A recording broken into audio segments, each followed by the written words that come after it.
अगर कोई शख्स अमेज़न पे आकर अपने लिए एक लॉन में रखने वाला फर्नीचर ख़रीदना चाहता है जो कि वाटरप्रूफ होना चाहिए, तो वो अमेज़न के सर्च बार के अंदर कुछ टाइप करेगा।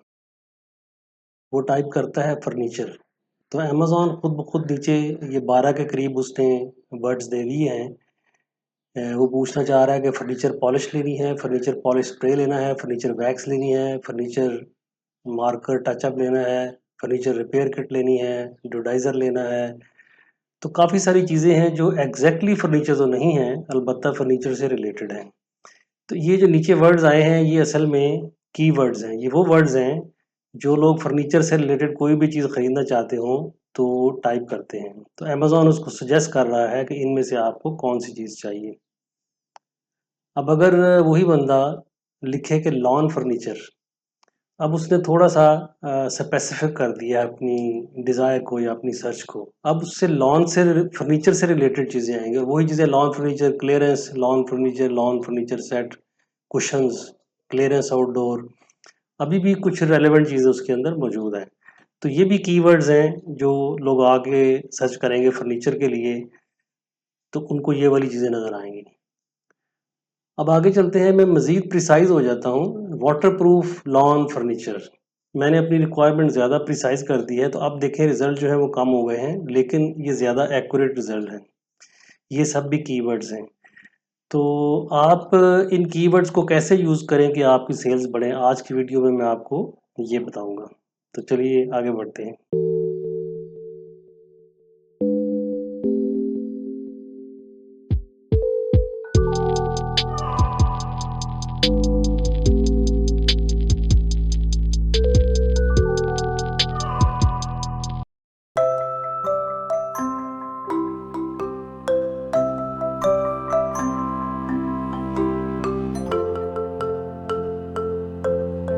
जो आपका अमेज़न का सर्च बार था, उसने तो थोड़े से कीवर्ड्स आपको बताए थे। अब मैं आ गया हूँ जंगल स्काउट के अंदर। ये एक प्रोफ़ेशनल सॉफ्टवेयर है, जिसमें मैंने ऊपर सर्च में लिखा है फर्नीचर और ये नीचे कुछ क्राइटेरिया है, फ़िल्टर्स हैं, ये मैं लगाना चाहूँ तो लगा सकता हूँ। और नीचे इसने लंबी लिस्ट एक दे दी है मुझे कीवर्ड्स की, और टोटल देखें तो वो कह रहा है 188 कीवर्ड्स हैं। और ना सिर्फ उसने कीवर्ड्स दिए हैं, बल्कि उसने आगे उनका बता दिया है कि एग्जैक्ट सर्च वॉल्यूम पिछले 30 दिनों में कितने लोगों ने आगे ये वर्ड टाइप किया। फॉर एग्जांपल जो फर्नीचर है वो 2,05,737 लोगों ने टाइप किया। Living room furniture 2,86,000। Bedroom furniture, तो नीचे चलते जाएं तो जो है आपका म्यूबलर्स, ये किसी और लैंग्वेज में लिखा, प्रॉब्ली फ्रेंच में होगा। और नीचे एंड में ऑफिस फर्नीचर 62,000 बार किसी ने सर्च किया। और अगले पेज पे चलते जाएं तो ये लंबी लिस्ट है, काफ़ी सारे पेजेस इसमें आ सकते हैं। और इसमें उन्होंने एक जगह पे ये मेंशन है पीपीसी बिड कितनी है उसकी, यानी कि $0.77। ये होम एंड किचन कैटेगरी है, स्पेस सेविंग बाथरूम फर्नीचर। और पीपीसी बिड कितनी है ब्रॉड कैटेगरी, $0.77। और जो आपकी एग्जैक्ट कैटेगरी है $0.77। और उसके लिए रैंक करना अपने प्रोडक्ट को इजी है या डिफ़िकल्ट है, तो ये इजी है। अच्छा, ब्रॉड कैटेगरी क्या होती है? जो शुरू में सर्च के मैंने आपको रिजल्ट दिखाया था, जब उसने खाली फर्नीचर टाइप किया, तो ये एक ब्रॉड कैटेगरी है। उसके अंदर फर्नीचर से रिलेटेड पॉलिश भी आ गई, कुशन्स भी आ गए, यानी कि जो रिजल्ट है वो प्रिसाइज़ नहीं था, बट कैटेगरी वाज़ ब्रॉड। और उसका जो जब ब्रॉड कैटेगरी आप टाइप करते हैं, तो रिजल्ट जो आते हैं वो बहुत ज़्यादा आते हैं, यानी कि बहुत ज़्यादा लोग ये वर्ड यूज़ कर रहे हैं फर्नीचर का। जब आप अपना क्राइटेरिया बढ़ाते जाते हैं, तो उसको कहते हैं लॉन्ग टेल कीवर्ड्स, यानी कि उसमें 2 वर्ड्स या 3 वर्ड शामिल हो जाते हैं। तो उसमें number of people who type more words वो कम होते हैं, इसलिए उनकी प्राइस कम होती है। अगर आपने अपने एड्स में उन लॉन्ग कीवर्ड्स को ढूँढ के लगाएँ, जिनकी यहाँ पे बिड वैल्यू कम है, तो आपके एड्स के ऊपर पैसे कम खर्च होते हैं। और जो ब्रॉड वाले कीवर्ड्स हैं, उनकी प्राइस ज़्यादा होती है और उनके रिज़ल्ट जो हैं वो बहुत ज़्यादा होते हैं। यानी बहुत ज़्यादा, जब आप ब्रॉड कीवर्ड यूज़ करेंगे, यानी फर्नीचर लिखेंगे अपने उसमें, तो जितने लोग फर्नीचर पॉलिश भी ढूँढ रहे हैं, उनको भी आपका जो ऐड है, ऑर्गेनिकली वो नज़र आएगा या नज़र आना चाहिए। अब हम देखते हैं कि how shoppers can discover your product, यानी शॉपर्स को आपका प्रोडक्ट कैसे नज़र आता है। सबसे पहले है ऑर्गेनिकली, यानी कि नेचुरल तरीके से, और वो ये होता है कि आप ये कीवर्ड्स जो है चूज़ करते हैं यहाँ से। उसके काफ़ी सारे क्राइटेरिया हैं, वो मैं अभी इस वीडियो में तफसील से नहीं बताता। उनको आप अपने जो प्रोडक्ट डिस्क्रिप्शन है उसमें यूज़ करते हैं, उसकी टाइटल में यूज़ करते हैं, उसकी डिस्क्रिप्शन में यूज़ करते हैं, उसके बुलेट पॉइंट्स में यूज़ करते हैं, और एक फील्ड होता है जेनेरिक कीवर्ड का, उसके अंदर भी आप कुछ कीवर्ड्स यूज़ करते हैं। दूसरा तरीका होता है sponsor ads that you create, उसमें आप इनकॉर्पोरेट करते हैं इन्हीं कीवर्ड्स को अपने एड्स के अंदर।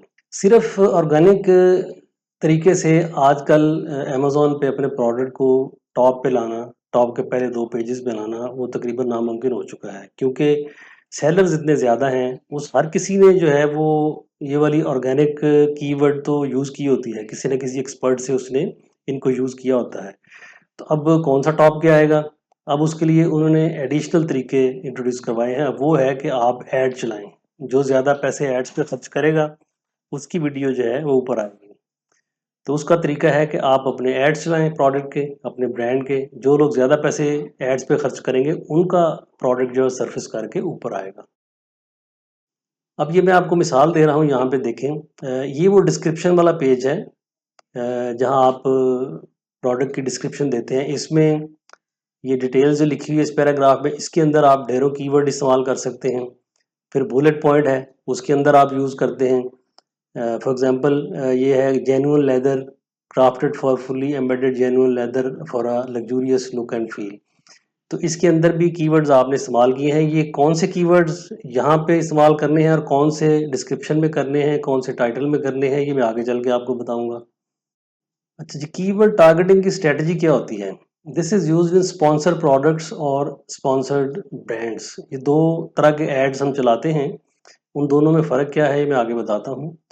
स्पॉन्सर्ड प्रोडक्ट वो होता है कि आप एक इंडिविजुअल प्रोडक्ट का ऐड चलाते हैं, और उसके लिए उस प्रोडक्ट को डिस्क्राइब करने के लिए उसके कीवर्ड जब इस्तेमाल करते हैं, और कौन-कौन से उसमें करने हैं वो मैं आगे चल के आपको बताता हूँ। और स्पॉन्सर्ड ब्रांड होता है जब आपका ब्रांड मशहूर हो जाए, तो फिर लोग आपको ब्रांड नेम से भी सर्च करते हैं। मिसाल के तौर पे अगर किसी ने नाइकी के जूते लेने हैं, तो वो लिखेगा नाइकी शूज़, तो Nike is a brand name. तो वहाँ पे फिर आप ब्रांड नेम को भी यूज़ करते हैं। तो इस तरीके से आप जो कुछ मुहिम चलाते हैं जिसका मकसद होता है अपने ब्रांड को प्रमोट करना, तो उसमें आप ब्रांड से रिलेटेड अपने जो ब्रांड का नाम यूज़ करते हैं उसके अंदर वो इस तरह के ऐड चलाते हैं। और इसके अंदर इस वाले ऐड में आप मल्टीपल प्रोडक्ट्स अपने शो करते हैं। जितनी भी रेंज है, लेट्स से आपने 10 तरह के जूते, अगर जूतों की मिसाल लें, तो 10 तरह के जूते बेच रहे हैं, तो उन सब का थोड़ा-थोड़ा ऐड बीच में उनकी पिक्चर या वीडियो शामिल करते हैं। 3 steps to successful keyword strategy. अब आपकी स्ट्रेटजी क्या होनी चाहिए, मैं आपको बताता हूँ। नंबर 1 है कि फाइंडिंग द राइट कीवर्ड्स। तो कीवर्ड्स की 3-4 टाइप्स होती हैं। एक होता है generic keywords, less specific keywords that are often shorter and representative of a broader categories. ये जो सबसे पहले मैंने टाइप की थी मिसाल आके कि फर्नीचर लेना है, ये एक जेनेरिक कीवर्ड है, ब्रॉड कैटेगरी है, और इसका रिजल्ट जो है वो ज़्यादा आता है, यानी ज़्यादा लोग इस कीवर्ड से सर्च करते हैं। असल में लंबा लेटर टाइप करना, लंबा सेंटेंस टाइप करना मुश्किल होता है, तो कम लोग टाइप करते हैं। दूसरा है लॉन्ग टेल कीवर्ड्स। ये लॉन्ग टेल कीवर्ड्स वो होते हैं जिसमें 2 या 3 वर्ड्स मिलके बनते हैं, usually at least a few words long, that generally have lower search volume but higher relevance। Relevance इसलिए बढ़ जाती है कि वो आपने चीज़ को प्रिसाइजली आपने डिफाइन कर दिया, तो आपको जो चीज़ें सामने आएंगी रिजल्ट में वो आपके डिज़ायर के बिल्कुल मुताबिक होंगी। फिर एक होता है branded keywords. These are the keywords that include your brand's name. For example we care dining chair set. अगर डाइनिंग चेयर की बात करें, तो वी केयर एक ब्रांड है जो मैं ढूंढना चाह रहा हूँ, और मैं अगर बेच रहा हूँ तो मैं वी केयर का ब्रांड का लफ्ज़ भी उसके अंदर यूज़ करूँगा। फिर कुछ होते हैं सीजनल कीवर्ड, जो ख़ास किसी सीज़न में कोई प्रोडक्ट जो बिकते हैं उनके साथ आप वो वाला कीवर्ड भी यूज़ करते हैं। मिसाल के तौर पे वैलेंटाइंस डे, तो anything that is related to Valentine's Day वो आप बेच रहे हैं, तो उसमें वैलेंटाइन डे का ज़िक्र ज़रूर करेंगे आप। और इस तरह कोई ईद का दिन है या क्रिसमस का दिन है, उससे रिलेटेड कोई चीज़ें बेच रहे हैं, तो आप उस पर्टिकुलर इवेंट का नाम भी उसमें मेंशन करेंगे। इनको सीज़नल कीवर्ड्स कहते हैं। दूसरा स्टेप है ऐड योर कीवर्ड्स। आपने कहाँ ऐड करने हैं? Number 1, leverage your sponsored products automatic campaigns. जब आप कैंपेन रन करते हैं अमेज़न के अंदर, जब आप रजिस्ट्री कर लेते हैं ब्रांड में, तो आपको ये ऑप्शन मिल जाती है। तो कैंपेन स्टार्ट करते ही अमेज़न आपको खुद ब सजेस्ट करता है कि आपका ये जो आसन नंबर है, ये प्रोडक्ट है, उसके लिए ये वाले कीवर्ड्स मुनासिब हैं। तो एक तो ये है कि अगर आप एक्सपर्ट नहीं हैं तो आप उन्हीं को चूज़ कर लें। दूसरा ये है कि अगर आप एक्सपर्ट हैं या एक्सपर्ट हायर किया हुआ है तो वो क्या करेगा, he will be specific. Use keywords combinations that clearly define your product characteristics, material और बेनिफिट। ये 3 लफ्ज़ जो है मैंने डिफरेंट कलर में लिखे हैं ताकि आप इनको नोट कर लें। तो मैं आपको आगे चल के बताऊंगा कि इससे मुराद क्या है। ऐसा कीवर्ड जो उसके कैरेक्टरिस्टिक्स को बताए या मटेरियल को बताए, एक्सप्लेन करे, या उसके बेनिफिट्स को बताए। ये नॉर्मली बुलेट पॉइंट के अंदर हम इनको यूज करते हैं। और तीसरे नंबर पे है यूज योर ब्रांड्स नेम। आप अपने ब्रांड का नेम बीच में भी इस्तेमाल करते हैं। Go organic, use keywords that you have added to your product detail page since they all have relevance. आप जो मेन डिस्क्रिप्शन है उसमें जितने मर्जी कीवर्ड इस्तेमाल कर लें, बिकॉज उस पे लेंथ जो है वो काफ़ी गुंजाइश होती है। 1500 से 2000 तक कीवर्ड्स आप उस पर लेटर करेक्टर्स इस्तेमाल कर सकते हैं। जी, अब मैं एक मिसाल पे आ जाता हूँ। ये एक लेदर का वैलेट है जो मैंने बेचा हुआ है, और इसकी जो हेडिंग है यानी कि टाइटल है, उसमें देखें क्या लिखा हुआ है, जेन्युइन लेदर। ये उसके करेक्टरिस्टिक्स हो गए। मेंस बाई फोल्ड वैलेट, यानी डबल फोल्ड वाला आदमियों का वैलेट है, with RFID pocketing blocking, radio frequency ID blocking. ये एक फीचर होता है स्मार्ट जो वैलेट्स हैं उनके अंदर, ताकि आपके जो क्रेडिट कार्ड्स पड़े हैं उनका डाटा ना चोरी हो जाए। Business card holder, ID holder brown, ये ब्राउन उसका कलर आ गया। ठीक है, इस तरीके से ये सारे कीवर्ड्स हैं, और हमने जब फिर अपना ऐड रन करना है तो इन्हीं कीवर्ड्स को यूज करना है उस ऐड के अंदर। अच्छा, यहाँ ऊपर वाले जो बड़ा कॉलम है उसके अंदर उसकी डिस्क्रिप्शन है, नीचे मैं आपको बुलेट्स पॉइंट की तरफ लेके आना चाहता हूँ। अब इसमें देखें, पहली बुलेट में लिखा हुआ है जेन्युइन लेदर, और उसको एक्सप्लेन किया हुआ है, crafted from fully embossed genuine leather for a luxurious look and feel. ये उसके करेक्टरिस्टिक्स हैं कि उसकी लुक जो है बड़ी लग्जूरियस है और जेन्युइन लेदर इस्तेमाल है। दूसरा पॉइंट जो मैंने हाईलाइट किया है, RFID ब्लॉकिंग, उसको एक्सप्लेन किया है, features RFID blocking technology to protect your cards from unwanted scanning. अगला बुलेट पॉइंट है organised storage, includes multiple card slots, ID holders and business card holder for organized storage। तीसरा है बाईफोल्ड design, यानी कि उसका डिज़ाइन जो है वो डबल लेयर्ड है, अंदर 2 पॉकेट्स हैं। आखिरी है ड्यूरेबल कंस्ट्रक्शन, यानी कि वो ड्यूरेबल है, पायदार है। तो ये देखिए, वो जो 3 मैंने आपको कलर्स की चीज़ें दिखाई थी शुरू में कि कीवर्ड के अंदर ये कैरेक्टरिस्टिक उसके 3 तरह के जो हैं वो आपने एक्सप्लेन करने होते हैं। तो वो कीवर्ड्स हैं, वही कीवर्ड्स जहाँ आपने बुलेट्स पे लिखे। जब कोई इन बुलेट्स को पढ़ेगा तो इसके सारे जो चीज़ें इम्पोर्टेंट हैं वो खरीदार को नज़र आ जाएंगी कि यार ये खूबियाँ इसके अंदर, ये बड़ा अच्छा है। तो कोई इररेलेवेंट लफ्ज़ इसके अंदर नहीं है। हर लफ्ज़ जो है वो बड़ा वज़नी है और मीनिंगफुल है, और ये कीवर्ड फिर हम जब इसका ऐड चलाएंगे उसमें भी हम यूज़ करेंगे। तो ये तीसरा स्टेप है ऑप्टिमाइज योर कीवर्ड स्ट्रेटजी। अच्छा, जब आपने ये लिस्टें बना ली या ऐड चला दिया तो बस काम ख़त्म नहीं हो जाता, आपने उस ऐड की परफॉर्मेंस ऑब्जर्व करनी होती है। उसके भी मैट्रिसेस होते हैं। पहला यह है टू रिफाइन मैच टाइप्स।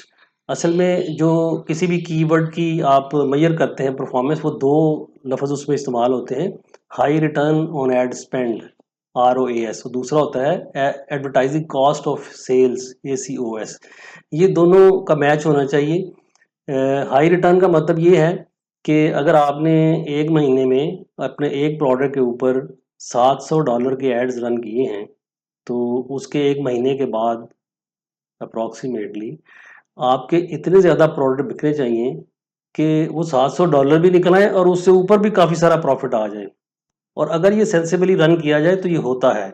यानी कभी भी ऐड रन करने से, उससे पैसा खर्च करने से घबराना नहीं चाहिए, क्योंकि ऐड जो है वो आपकी सेल्स को बढ़ाते हैं पॉजिटिवली। और फिर जब आपकी सेल्स बढ़ जाए तो फिर आप कैलकुलेट करते हैं कि एक प्रोडक्ट को बेचने में मेरे कितने ऐड लगे। शुरू में तो ये ज़्यादा होगा, शायद प्रोडक्ट की प्राइस के बराबर आ जाए। यानी अगर आपका प्रोडक्ट जो है वो $30 का बिक रहा है, तो एक को बेचने के लिए $30 का खर्चा आएगा। लेकिन जब आपका ब्रांड चढ़ जाएगा इंशाल्लाह, तो फिर ये बहुत ड्रॉप होता जाएगा। नॉर्मली ये $2-3 पर पीस जो आप बेचते हैं उस पे आ जाता है। दूसरा पॉइंट है टू ऐड न्यू कीवर्ड्स। अच्छा, keep changing the search term report to see how shoppers are browsing for your product. ये बार बार आप चेक करते रहते हैं फ्रीक्वेंटली। अर्थात 2 हफ्ते के बाद आप जाएं जंगल स्काउट में, उस पर टाइप करें वही, तो अब आपको कुछ और नजर आएंगे, क्योंकि ये सारा डाटा रियल टाइम होता है कि आज का दिन मिला के लोगों ने इस प्रोडक्ट को सर्च करने के लिए क्या क्या कीवर्ड इस्तेमाल किए। अच्छा जी, तीसरा पॉइंट है टू ऐड नेगेटिव कीवर्ड्स। आप कुछ नेगेटिव कीवर्ड्स भी इस्तेमाल करते हैं। मिसाल के तौर पे अगर आप कोई लग्जूरियस किस्म की चीज़ बेच रहे हैं, वेरी एक्सपेंसिव परफ्यूम या वेरी एक्सपेंसिव कोई ड्रेस है, तो उसमें आपने चीप और इनएक्सपेंसिव का लफ्ज़ निकाल दें। नेगेटिव कीवर्ड्स की उस ऐड मुहिम के अंदर ऑप्शन होती है कि ये नेगेटिव कीवर्ड आप कोई ऐड करना चाहें तो कर दें। तो मैं अगर लग्जूरियस आइटम बेच रहा हूँ, तो मैं नहीं चाहता, फॉर एग्जांपल मैं लग्जूरियस ज्वेलरी बेच रहा हूँ, तो अगर कोई बंदा सर्च करे कि चीप ज्वेलरी, तो why should he click on my ad? उसने तो आके देखना प्राइस बहुत ज़्यादा, भाग जाएगा। लिहाजा मैं चाहता हूँ कि अमेजोन मेरा एड उस बंदे को ना दिखाए जो चीप ज्वेलरी लिखे या इनएक्सपेंसिव ज्वेलरी लिखे। तो इस तरह नेगेटिव कीवर्ड यूज़ करके आप अपनी जो क्लिक्स हैं उनके ऊपर पैसे खर्चते हुए बचा सकते हैं, क्योंकि जो इन एड्स में आप पे करते हैं वो उनको पीपीसी कहते हैं, पे पर क्लिक। अमेजोन आपका ऐड चलाता है बेशुमार लोगों के सामने, जितने लोग उस पर क्लिक करेंगे वो आपको पैसे पड़ेंगे। पर क्लिक आप पैसे देते हैं, और वो पर क्लिक $2-2 बाज़ औक़ात होता है आपका शुरू में। तो इसलिए आप नेगेटिव कीवर्ड्स को इस्तेमाल करके ऐसे लोगों को भगा देते हैं। टिल नेक्स्ट वीडियो, अल्लाह हाफ़िज़।